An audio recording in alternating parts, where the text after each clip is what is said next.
this kind of folk music is for everyone, and it doesn't matter where you're from. If you feel it and it does something for you, then you're already part of it. Like sometimes I go really back to the roots, super pagan-ish, super storytelling, but sometimes I just want a chunky beat and dance. 12 music videos for 12 songs. So that was a crap ton of work. All right, so hello.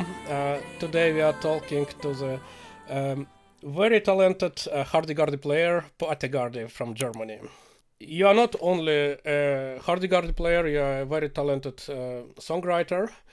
And I wanted to start this interview from asking you how you started, what was your journey to the present moment, how you picked up Gurdy, and why you are inclined to folk music, not something For else. sure. So, first of all, thank you for having me. It's great that you dedicate so much of your efforts and energy to folk music. I'm a total big fan of folk music, all kinds actually, all kinds of European folk music, but also from other places. So, I guess my journey started, of course, when I was a child, I picked up playing the recorder when I was about 3 or 4 years old. So, and I still play the recorder, so that's kind of crazy. I kind of always was a multi instrumentalist. So, started with piano, singing, guitar, and so on, and started my first band when I was like 11 years old. And the years went by, and I don't feel like I arrived quite where I want to be, because none of these instruments actually felt like home to me. So, what I started doing is I started diving into the medieval and folk scene. And what I found there was, for example, the bagpipes. I tried out the bagpipes. And I felt like, okay, this is really interesting because it's like an infinite flute, basically. A really powerful infinite flute with a drone tone. And then the next day I tried out the hurdy-gurdy and I realized, hold on. Well, this is an orchestra. Because not only can you play bass, melody, and rhythm all at once, you can also sing to it and move. So for me it was very clear immediately that this is the perfect instrument for me and for the stage. And the first time when I played it, I had it on my lap. And you have to imagine it's as big as a baby basically. You have a child, so you can relate. You have it on your lap, and I started playing the Gurdy, and the whole body resonated and vibrated, and I felt like, oh my god, it's alive. It's alive. So that's what sparked the magic. And I got hooked immediately. And the logical next step was to tell the world about it. So I wanted to tell everyone what a great instrument the hurdy-gurdy is, because nobody seemed to know about it. Like, what? That's like criminal. What do you mean nobody knows it? So what I did is what you do nowadays, you make a YouTube channel. So that's what I did in, I think, 2016. And yeah, the rest is history. That was the start of my Gurdy YouTube channel, because I wanted to show this instrument to the world, because we've been missing out on it. It's been around since the medieval times, but nobody seemed to know about it. So I started writing my own music with it. And I also joined a lot of projects. Like, for example, I wrote some music for the series Carnival Row that you know. It's an Amazon Prime series starring Orlando Bloom and Cara Delevingne, where I sing the mother of the character that Orlando Bloom sings, plays. So that was kind of insane. And other things, like other projects I joined, was, for example, I recently got back from touring with Ailstorm, which is a Scottish pirate metal band, which shows you the variety of sounds and genres that you can use the Gurdy in. Yeah, and that's what I totally love about it. It's so versatile, and I love playing with playing with that. For example, on my last album, uh, it's called The Tavern. tavern. Yeah, exactly. I dive into all kinds of European folk music, and I also have a lot of guests on it and a lot of languages, and I can it's like celebrating all kinds of folk music. So, but I'm sure we'll get into that. Absolutely, yeah. Uh, since we spoke about Carnival Row, I mean, you were 22 and you are in Germany, and I was when I found out that a young German artist got invited to such a high-profile series. It's actually not just high-profile series; it's one of the best series ever made, I think, because you know, not all the series are created equal. Some of them are too commercial. They lack, script. They lack depth, and they basically aim for fast produce. And this one is completely different. It's basically like a proper epic movie. And I also surprised that you wrote such lyrical songs in such young age because that the songs are deeply moving. I really love them. I kind of went ahead and like I need to know who wrote them. Oh, thank Yeah, you so much. That's interesting. and Nathan Barr, it's also a great choice of the main composer because he uses that organ, that proper actual organ to write the music. It's like very unconventional. So I just meant to ask how it happened that you were chosen to write the songs. Sure. So, the director, no, or no, I think a colleague of the director reached out to me. First, I thought it's a spam email because he tried to reach me on all kinds of social media platforms, and I realized that like weeks later. And then I got an email from like a really suspicious email address, which could have been fake, and I was like, "Oh, come on, this is just a fake." And I actually had my friend call them. Because I was like, "Oh, I don't want to call them. It's probably fake." And what happened is they picked up the phone. It was like, blah blah blah's office. Who's that? Like, who's this? And then we're like, yeah, we'd like to talk to person XYZ. And they're like, yeah, but who's this? And then my friend hung up because at that point we knew, okay, this sounds Legit. kind of legit. So I replied. I was like, "Hey, yeah, sure, that sounds amazing. What's going on? What do you need me for?" There's oh God, there's so much I could tell you about. But actually, referring to my age, I'm not sure how old I was when they reached out. Was I like? I mean, because I wrote the songs Before, yeah. much in advance when it came out. I think it came out 2019. So I probably wrote those songs 2 years before that or one. I don't remember. But I was really young and I was thinking all the time, do they know how old I am? Like they asked me to write the song of a mother fairy. Okay. Sure, but I decided, you know what? They asked me, so I deliver. I'll do it. I love doing this kind of stuff.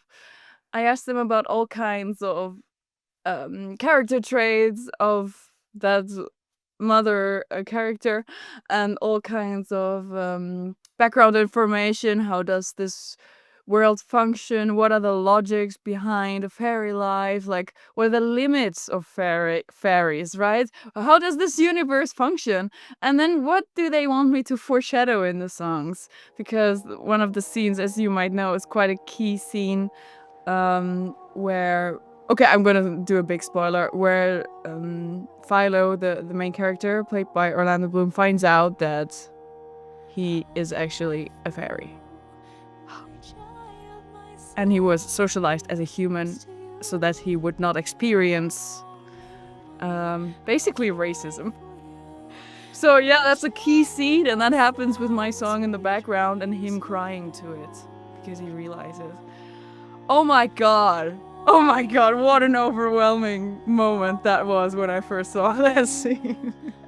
Yeah, undescribable. Amazing.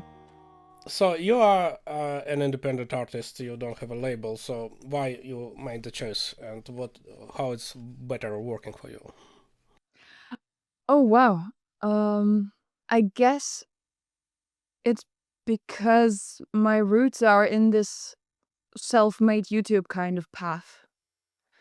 So when I started this whole YouTube channel and started writing my own music, I did it all on like my own terms and my own rhythm and my own speed.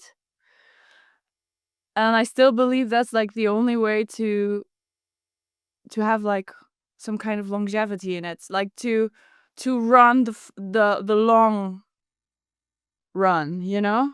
And that's probably part of why I never agreed to sign with a label. Maybe I will in the future, maybe I find a good fit.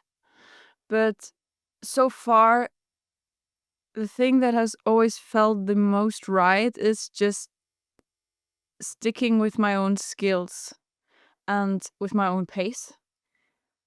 Yeah, and I rather have some complications on the way, and I rather deal with maybe some of the gatekeeping that labels do, um, because the freedom I get from that is of a very big value for me, personally and as an artist. I can literally do whatever I want. How cool is that? Yeah, yeah. I totally can relate. I heard similar opinions on other interviews, like some bands going off label, for instance. So Yeah. totally understand that. Oh, yeah, that's interesting. I always love to hear about that. Well, I think it was Faun, or Ah, yeah, yeah, yeah. yeah, Oh my god, they have made so many great albums during also during their label time, but also before and after. Yeah. But they've been through a lot of like life cycles, kind of. Lots of seasons. yeah. Or They are existing for 20 years or more, oh, so yeah, it's probably more. it's I have no natural idea. that it would be a little bit, suspicious if they like keep just going the same No, recycling thing. yeah, Yeah. we all change. We go through different phases, and so does our music. What music Patigardi listens to? What are your favorite artists? Oh, that's a colorful mess. um. Give some examples. Okay. I will. I should start by saying that I don't think there's a bad genre. So I don't have like a favorite genre. It's more like I have favorite songs. So there can be good music in any genre.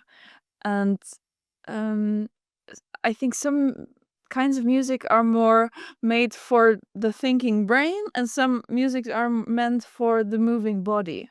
So once I realized that, I got mental access to so many more varieties of music, which is why I think I enjoy so many kinds of music. But I would say some of the musicians that have influenced me the most over the course of my whole life were probably as a teen Evanescence, Amy Lee. Without her, I would not have started songwriting so early because through her, I discovered I can play piano and sing at the same time, and I can write my own songs. And that's how it all started. So thank you so much, Amy Lee.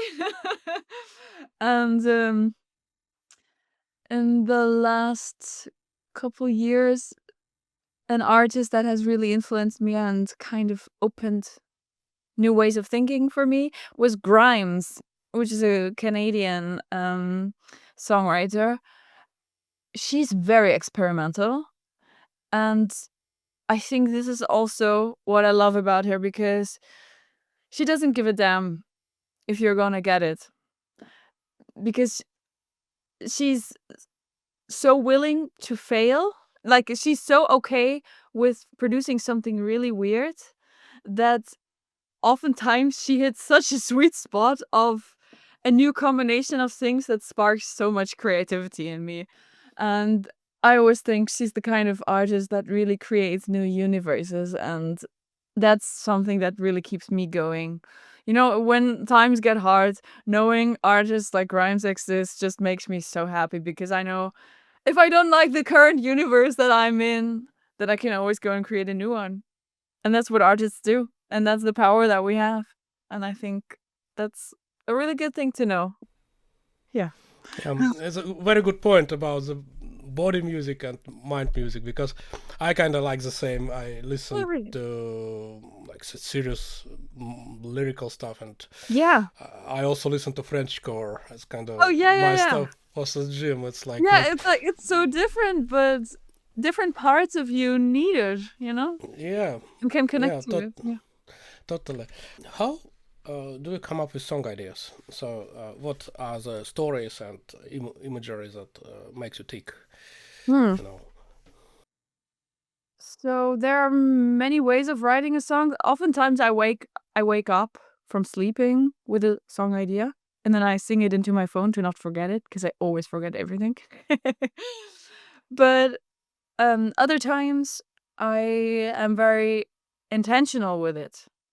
So like I'm on all ends of the spectrum. I do it in all kinds of ways. And when I'm intentional about it, I really think about what do I think does the world need? And then I want to be the one to add that. So if I feel like, okay, a lot of people in my community have been voicing something, maybe I can give them a little bit of the medicine they might need or want. Um, and maybe that can make their day better, basically. Yeah. that's beautiful. Yeah, maybe can you tell a little bit about your community because I know that you're like probably much better YouTuber than I am. So and we keep reiterating that you have a community. So maybe like you expand a little bit how it is going and what things are happening there. How do you drive it and what you offer them? Like I know you make those little videos about studio. I watched few of them. Very interesting. Oh, thank you. So my community is called the Guardians, which is like a fantasy world made out of the word guardian and Gurdy from Hurdy-Gurdy, my instrument. So the Guardians is basically it started at a very low point in my life when my home and studio got flooded in a natural catastrophe a couple years back, and I lost almost everything. And so, you know, the first thing that happens is basically you're in shock and you think about, okay, I have no idea how to continue, and I have no idea how tomorrow is going to look like because everything just changed. And what happened is as soon as I, got a little bit of a grasp of the the size of the chaos. Actually, a lot of people also died in that flood, so it was really tragic.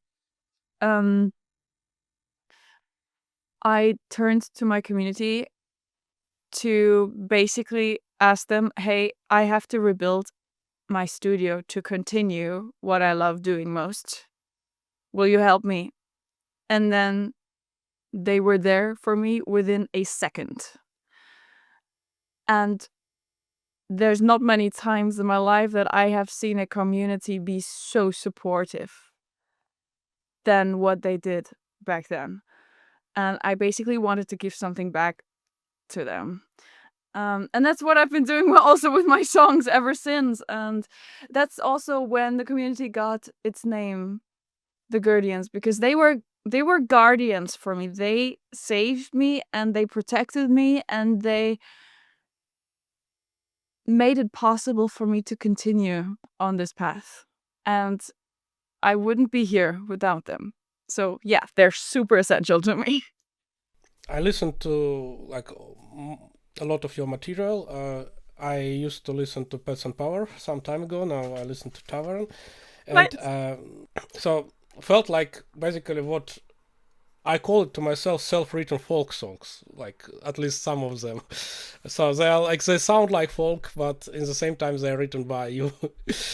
And I was just like trying to ask this question: what kind of images and like symbols you live in? Like what, like when you are like thinking about something, some worlds and daydreaming, what kind of world is around you? What is your most favorite like mental places to visit, put it that way? Oh, okay. So for those two albums, it's completely different. Actually, they exist in very different universes for me. Maybe let's take Tavern as an example, because for Tavern, that was a very intentional choice, because I wanted to create a third place for my community. And just to explain what a third place is, your first place is your home, your second place is your work, and the third place is supposed to be a place where you can meet up with your friends and with your community and basically have fun and joy and share stories and, vent, just be your authentic self, show your face, show your personality. And because I feel like, mm, this is what's missing a lot for us, because our world is set up in a certain way these days, right? We're bombarded with news. We kind of can't escape our schedules. Everything's commercialized. And I really felt like, also listening to the people around me in my community, is that I I felt like I want to try and give something like that to them.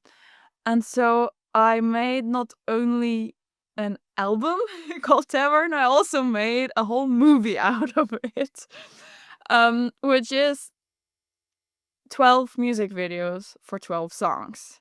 So that was a crap ton of work.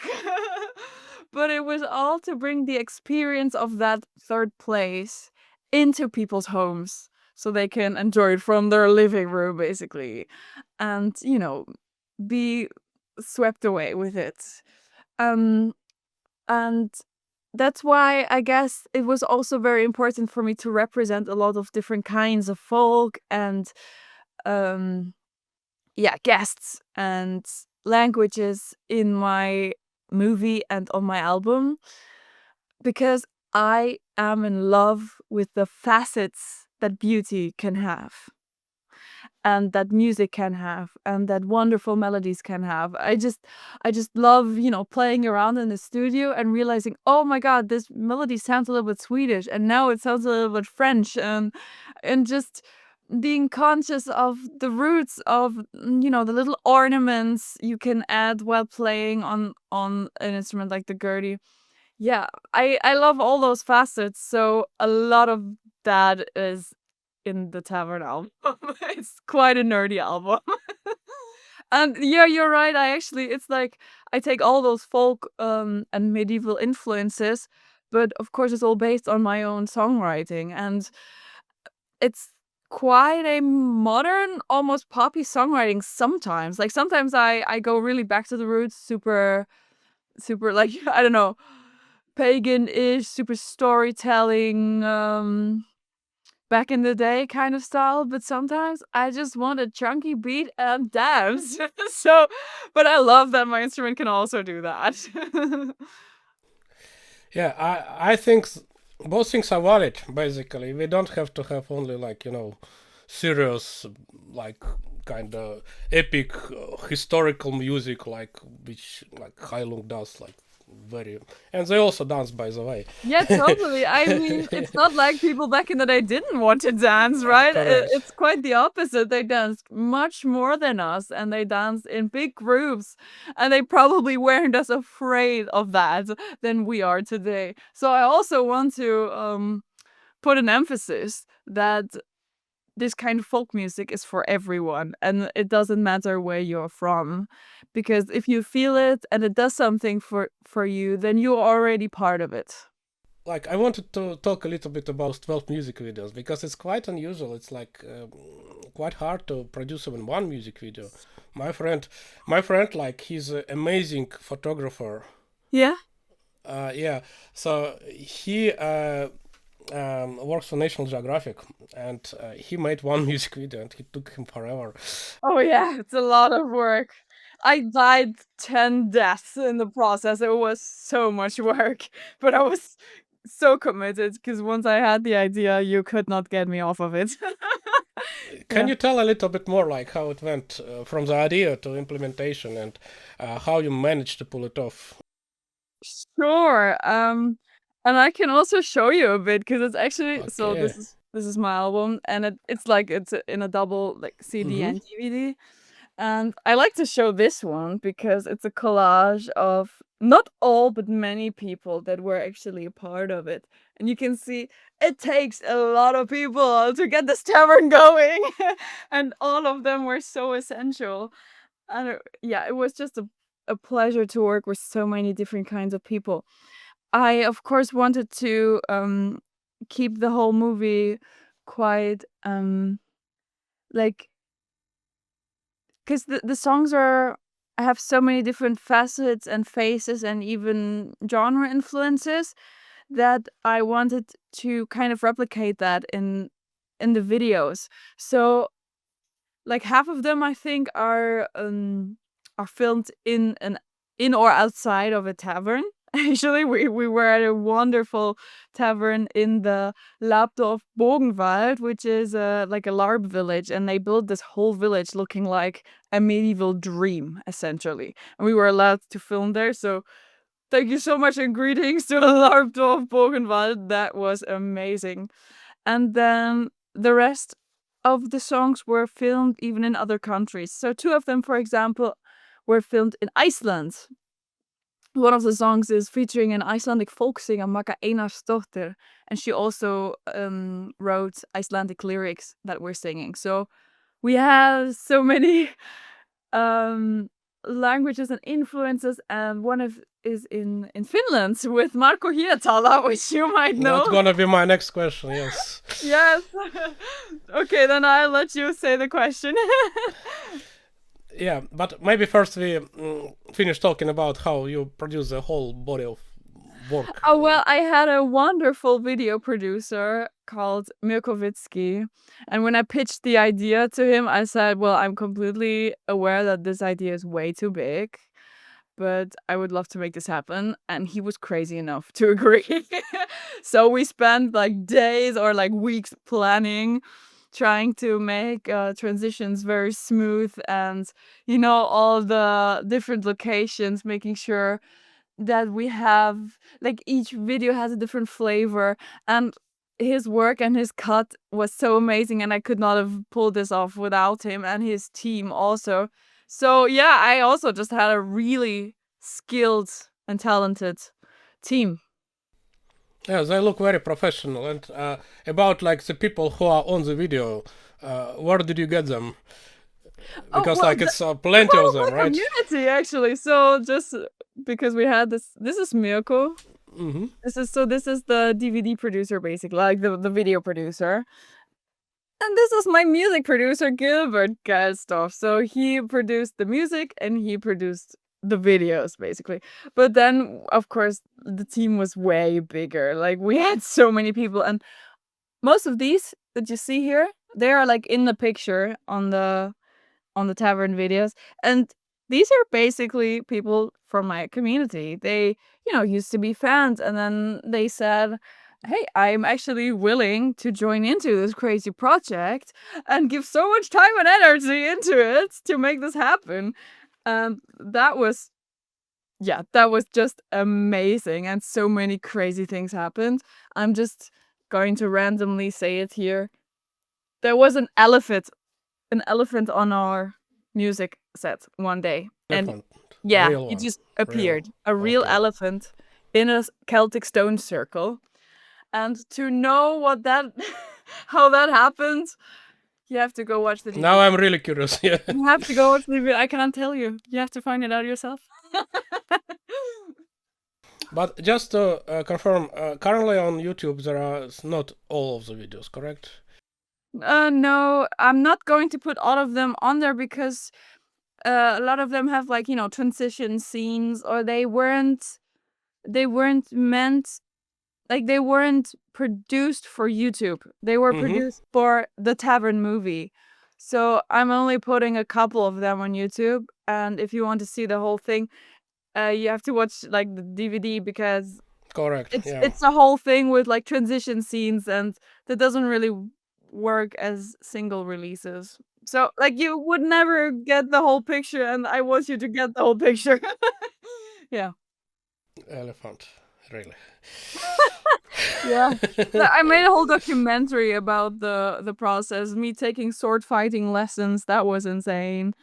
Or yeah, oh my god. How long did it took to make this project happen? Oh, I think we were in the studio for a bit longer than a year. And then all the videos, we pulled that off quite fast. So I want to say probably like, I might be wrong, but something like 4 months. But that was really intense. That was extremely intense. Full-time That job, was probably, working right? night and day. Yeah, I lost a lot of um brain cells from the stress probably. But once you have a goal, what are you gonna do? This is amazing. Yeah, this is a really outstanding project, and Thank you. That's so sweet. I really now willing to get that movie and watch it. Yeah, So totally. Do it. probably we put a link on this video, so it's like people just can follow it and actually purchase it. Uh, I especially curious about first Marco here. So, how did you end up collaborating with him? And I'm also curious about how you produced the music video because you had to come probably to Finland and put together something. You probably didn't stay here for too long, but you need to work it out somehow, right? To find the locations and whatnot. So I'd love to hear a little bit about that. But first, how did you meet Marco? Okay, so I had this song. It's like, the song is that he's on is called "I'm with You," and it is like an epic sailor ballad, rock folk kind of blend. And I was looking for a duet partner, and I was talking to all kinds of colleagues about it. Also, Arjen Lucassen, he's a Dutch composer, songwriter, and musician. He does the project Arion, which is like prog metal. He's a genius. Like, he's completely mad genius level. I was talking to him and telling him about it, that I'm looking for a duet partner because he knows so many great musicians, because he always invites them on his musical type of projects. And he actually came up with the idea of asking Marco. And so he was like, "What if you ask Marco, because he's a true Viking?" And I was like, "Well, that would be a dream, but how the hell would I get Marco onto my project?" And he was like, "Oh, I'll do some tricks here." So he actually asked Marco, and Marco agreed. And bam, all of a sudden, Marco Hirtala is on my project. So how we pulled off the music videos actually has to do with Tuska, where you were too. So the Tuska Festival in Helsinki, Mark and I, we both played there with our, projects. He played there with his band Taro, and I played there as a guest for Ailstorm. And once I realized that, I was like, "Hold on, Marco, we're playing on the same festival. Any chance you have some time to shoot a music video while we're there?" And yeah, that's how it happened. We went to Seurasari, which is one of the beautiful islands in Helsinki. And it's just so beautiful and stunning. It has a very versatile nature and a lot of corners that look very different. And it was just perfect for this song. So yeah, that's how we did that. Yeah, so I like Sarasara as well. It's like Oh, a it's so park. good. It's like an open air museum. So Yeah. they brought there all those different buildings from various parts of Finland. Yeah. Um, and there's that midsummer celebrations there usually. So it's very Oh, nice time. really? Oh, that's so Yeah, nice. It's a good place for that. yeah. Uh, and another thing I am really curious about is your collaboration with Magna Einarsdottir and Alfaran. Because I would say that it's even, at least when I hear like how the album was composed, this is a little bit standing out. I would say. I don't. I you say it already that you had many influences, but this was like maybe I listened to much Nordic folk, but this like immediately grabbed my attention, especially it was in Iceland. So how did you come up with idea to compose the song? Okay, so I first heard Makka with her like a choir quartet. So she's an Icelandic folk singer, and we soon nerded out about Icelandic folk music. So the interesting thing about Icelandic folk music is since they're on this, on this lonely island in the middle of nowhere, their traditions developed in a different way than on mainland Europe, basically. And for folk nerds, this is really interesting to look at because a lot of it is quite. It's really like a medieval Scandi mix. It's quite rough sometimes, and it also has harmonies that nowadays we wouldn't even think about using anymore. But uh, they're really like typical for Icelandic folk. So what we did was like, okay, we were like, oh, we gotta make a song together. What are we gonna sing together? And we went through some Icelandic folk, and then we were like, hold on, scratch this. Why don't we make our own song? Right. So what she did is she started writing the story. She wrote the lyrics, and they were like, I received them, and I was like, oh my god, this is perfect. And immediately I got a melody like that popped into my mind. So I wrote the music to it, and it was actually probably one of the fastest processes of the whole album, because it was like a perfect match immediately. And so I flew over to record with her, to record the singing, and flew over again for the music video. And yeah, bam, Nordic folk, I love it. Álvaran is home to the elves. Ooh, Yeah. Nice. You know what? Actually, the word Álvaran is like my favorite word in this whole song. Yeah. Because it already dictates a rhythm. It's Álvaran. Yeah. And that's why I wanted to have the whole song rhythm-wise pretty clear, except the word Álvaran. Oh, okay. There I want to do a little jump. Yeah. We don't sing it Álvaran, we sing it Álvaran. Yeah. Yeah. Elvenhome. It's interesting how musicians tell sometimes this exact story that somebody wrote a text and the melody just happens immediately or something. Oh yeah. I have a bit nerdy question. Sure. So how do you record hurdy-gurdy? Is it just one microphone or is it some stereo or what? Yeah. Okay, so the hurdy-gurdy is a string instrument, and the instruments that I have, they are electroacoustic. So they're basically acoustic instruments that when they were built, they already were built with microphones in certain places. So some of the bridges are like half hollowed out, and they actually hold microphones in them. And then the whole cables, everything of that like happens inside the body, so you don't necessarily see that. So that's actually a good question. And what I discovered with the instruments that I have is that it sounds great in a combination with the bridge microphones, so the microphones that are in the instrument basically, and with a microphone in front of the instrument, about like that distance away from the wheel, and the wheel is basically the bow, right? So where the actual friction and vibration is made. And if you mix those two signals, you get a really nice, natural, but also a little bit punchy, and it's there kind of sound. Yeah, because the internal microphones, they are a little bit more direct, and then this room microphone is very natural and like very gentle sounding, and the combination is, in my opinion, the best. Like it's really, it stands out because it complements each other. So yeah, that's how I almost always record my instruments.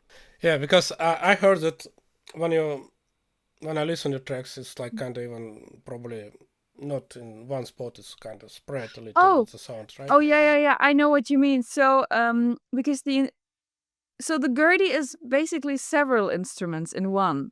So you have bass strings, you have rhythm strings and melody strings, and then also sympathetic strings sometimes. So you have a lot of different kinds of signals. When I'm in the studio and the way I do songwriting is oftentimes I layer them. So it's almost like I'm playing an orchestra of many Gurdies at once. And we love playing with, for example, panning the rhythm string. So panning means putting it to the right or to the left of the ears, you know? And I actually love, for example, recording two rhythm string tracks and panning them, because then every time sometimes I purposefully play different patterns, and having them together, it's almost like the brain starts associating new rhythms with it. So yeah, I just love that. It tickles my brain. That's why I do it. I like it. Yeah. Yeah, very interesting. It's nice to hear all those little details how this is happening. Uh, Yeah. yeah, just to know more and more about the composition and like how everything happens. Yeah, there's no rules in art, so you just do what you think is right. Correct. Like what makes you like kind of to deliver that energy that you want to deliver, right? Yeah, So, exactly. kind What of to helps get the to that song? point. Yeah. Yeah. Mm. So, like, do you plan any live acts? Oh my God, I do. I do plan to return to the stages with Petty Gurdy Live. Let me think. How much can I say? So I'm in a planning phase. So I don't want to give away all my secrets right now, but I think the best thing to say is, if you follow my social media, or if you don't want to use social media, you can subscribe to my email newsletter. That's actually probably one of the best ways to get notifications these days because of algorithms. And email newsletters are not affected by algorithms, thank God. So if you want to be really, really sure to not miss out on it, because I am planning to go on tour in the future, then I would say keep your eyes open for that. Yeah, something's coming. Yeah, that would be really great. And any future musical plans? Oh my God, this year is already so full with with projects. What's Uh, gonna happen this year? oh my God, the thing is, Askat, I would love to tell you, I'm not allowed. I I can't. understand. But it's a matter of weeks, I think. We don't have to wait long, and then I can say what I'm gonna be up to this year. So again, watch out, keep your eyes open, subscribe to socials or the newsletter, and there you will see it. I'm so sorry. Right, so I think I'm on the end of my questions. Maybe something you would like to say to the watchers of the interview. Hmm. So, first of all, thank you so much for caring about folk music. I think it's so important we don't forget about the roots of music, and also the differences in, the different kinds of folk music from different kinds of cultures and countries. But at the end of the day, I would like to put some emphasis that it doesn't matter where you're from, or if you like the folk music you're hearing, then you are already included. So I don't want to gatekeep, I don't think music should gatekeep at all, especially music that is meant to be and made for communities. So I just want to invite everyone to give it a go, and yeah, listen to more folk music and dance. Dance with grooves, dance with your partners, dance with your friends. Feel it. Yeah, live it. Patti, thank you so much for this interview. Thank you so much for your time, and absolutely best wishes for your future endeavors, and good luck with everything. Thank you so much, Askar. Thank you. Find me some pretty girls to come down to the sea and braid shells and make up pearls into a hair and sea. Wherever we would go,